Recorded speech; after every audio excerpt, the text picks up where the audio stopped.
Assalamualaikum warahmatullahi wabarakatuh. Sebelumnya perkenalkan, saya Eka Maulana Agung Santana. Saya mahasiswa UIN Syarif Hidayatullah Jakarta, Fakultas Ilmu Tarbiyah dan Keguruan, Prodi Pendidikan IPS. Saya kelas 1C, NIM saya 124 1051 040077. Di sini saya akan menjelaskan tentang malu.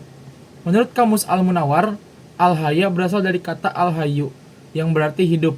Kemudian diubah menjadi al-hayu yang berarti perasaan malu.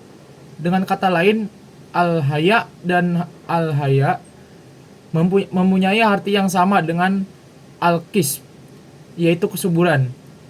19 pada baris-baris hadin lainnya, editorial matan tidak berbeda dengan matan hadin yang diriwayatkan oleh Imam bin Marjah. Oleh karena itu, tidak ada varian mufradat di hadini. Memiliki beberapa arti dalam Kamus Bahasa Indonesia. Rasa malu memiliki arti merasa sangat tidak bahagia, tertekan, atau terhina karena merasa buruk, cacat, atau tidak mampu. Rasa malu adalah sifat atau perasaan tidak senang atau tidak mau melakukan sesuatu yang rendah ataupun tidak baik. Orang-orang yang merasa malu menjadi gugup atau tersipu ketika mereka melakukan kesalahan. Di sisi lain, ada orang yang kuat dan normal tanpa merasa cemas atau nyaman saat melakukan hal buruk. Oleh karena itu, aib dari hadis ini adalah aib karena berbuat zolim. Sebab ketika seorang muslim merasa malu, ia bisa membatasi atau menghalangi keinginan dan pikirannya jika tidak diarahkan ke arah yang sama. Oleh karena itu, dalam Islam, sifat malu ini harus ada pada seluruh umat Islam. Pemahaman kontekstual hadis mal dalam kehidupan modern adalah bahwa dalam Islam, sifat akhlak yang terdapat pada setiap umat Islam pastilah ada rasa malu dalam diri mereka, yang mereka amati dan dijelaskan bahwa kita harus menahan diri untuk tidak melakukan hal-hal yang keji. Pemahaman ini menyampaikan pemahaman bahwa seluruh umat Islam seharusnya malu pada diri sendiri dan orang lain. Karena walaupun rasa malu itu sendiri bisa mendatangkan kebaikan, Islam selalu memerintahkan rasa malu. Rasa malu yang terpuji adalah rasa malu yang dimaksudkan dalam isi hadis sebagai berikut. Misalnya saja rasa malu memperlihatkan aurat di muka umum, rasa malu karena bersama laki-laki yang bukan mahram, rasa malu karena melanggar syariat Islam yang telah ditetapkan Allah Subhanahu wa taala dan sebagainya. Sedangkan rasa malu yang tercela ada rasa malu karena menanyakan apa yang tidak kita ketahui, rasa malu karena mencari ilmu, rasa malu karena merenung, dan semua rasa malu yang disebabkan kita berbuat baik. Ada banyak pendapat mengenai rasa malu ini. Namun, kenyataannya rasa malu jika seseorang selalu berbuat baik. Hukumnya wajib untuk malu terhadap hal-hal yang haram, namun disunahkan untuk malu terhadap hal-hal yang makruh, dan diperbolehkan untuk malu terhadap adat istiadat dan keadaan sosial. Rasa malu merupakan sifat terpuji dan keistimewaan dalam ajaran Islam. Ketika nilai ini menghiasi tubuh dan pikiran seseorang, maka ia akan terbangun dari segala perbuatan jahat dan tercela, termasuk iman. Kualitas ini merupakan produk keimanan yang tertanam dalam hati setiap muslim. Hal tersebut tercermin dari amalan rasa malu setiap kali melakukan sesuatu perbuatan yang tidak sesuai dengan nilai-nilai Islam, dan mendorong Anda untuk melakukan segala perbuatan yang berkaitan dengan keimanan kepada Allah Subhanahu wa taala. Oleh karena itu, Islam menjadikan rasa malu sebagai ciri atau inti dalam Islam. Terlebih banyak umat Islam yang tidak merasa malu dengan fenomena modern. Padahal seperti telah dijelaskan sebelumnya, rasa malu merupakan inti dari karakter moral umat Islam.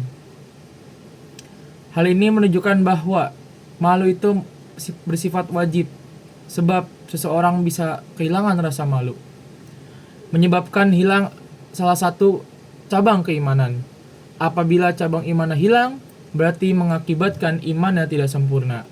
Maka sesuatu yang menghilangkan kesempurnaan iman biasanya hukumnya wajib. Malu al-haya adalah sifat atas perasaan yang menimbulkan keengganan dalam melakukan sesuatu yang rendah ataupun tidak baik. Sifat malu yang ada pada diri seseorang bisa menjadi tolak ukur keimanan orang tersebut. Semakin kuat iman seseorang, maka semakin teballah rasa malunya. Jadi, seorang muslim yang benar-benar memiliki komitmen dalam menjalankan ajaran Islam, tentu punya komitmen dalam memelihara sifat malunya. Sebab, ketika rasa malu itu tidak lagi bersemayam dalam jiwanya, pada hakikatnya keimanannya tidak lagi sempurna. Rasa malu berfungsi mengontrol dan mengendalikan seseorang dari segala sikap dan perbuatan yang dilarang oleh agama. Tanpa kontrol rasa malu, seseorang akan leluasa melakukan apapun yang ia inginkan, meski hal itu bertentangan dengan hati nuraninya.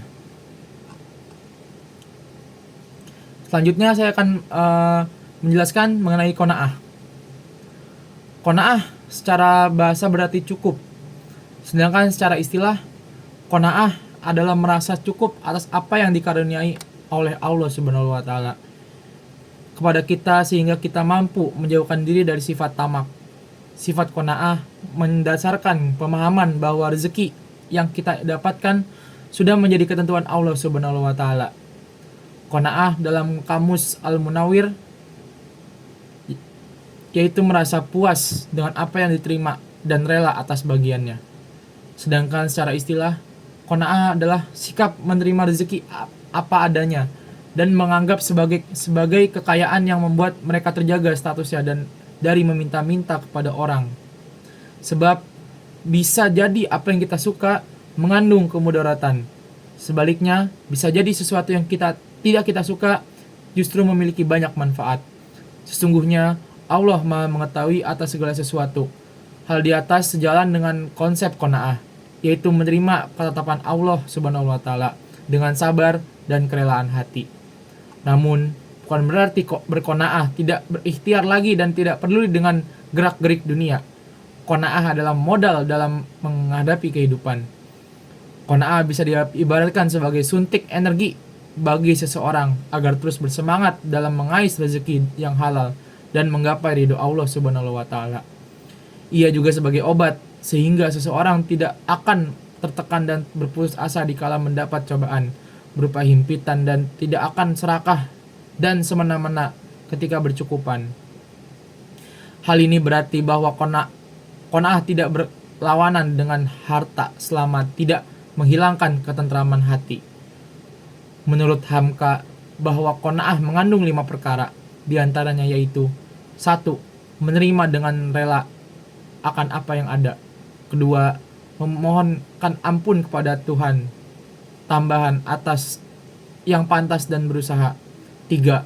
Menerima dengan sabar akan ketentuan Tuhan. 4. Bertawakal kepada Tuhan. Dan yang kelima, tidak tertarik oleh tipu daya dunia. Adapun hikmah qanaah menurut Rohman yaitu yang pertama, hidupnya selalu merasa lebih tenang dan tentram. Yang kedua, menumbuhkan sikap optimis dalam setiap usaha yang dilakukan. Yang ketiga, tidak mudah berputus asa dalam menghadapi segala ujian dan cobaan. Yang keempat, mampu menjauhi diri dari sikap iri dan dengki. Yang kelima, selalu bersyukur kepada Allah Subhanahu wa taala atas segala nikmat. Urgensi qanaah dalam kehidupan dalam rumah tangga adalah agar menjadikan manusia senantiasa menerima segala karunia Allah dengan syukur, tidak tamak dan berputus asa.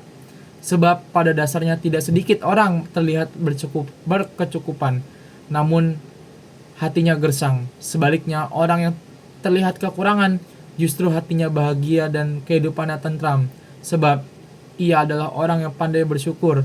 Bahkan di dalam Al-Quran surat Ibrahim ayat 7, Allah menjelaskan tentang pentingnya bersyukur dan betapa meruginya orang yang mengingkari nikmatnya. Oleh karena itu, qanaah adalah karakter yang urgent sekali untuk diaplikasikan di tengah maraknya kehidupan keluarga yang disharmonis. Mungkin cukup sekian penjelasan dari saya. Wallahu waffiq ila aqwamit thoriq. Assalamualaikum warahmatullahi wabarakatuh.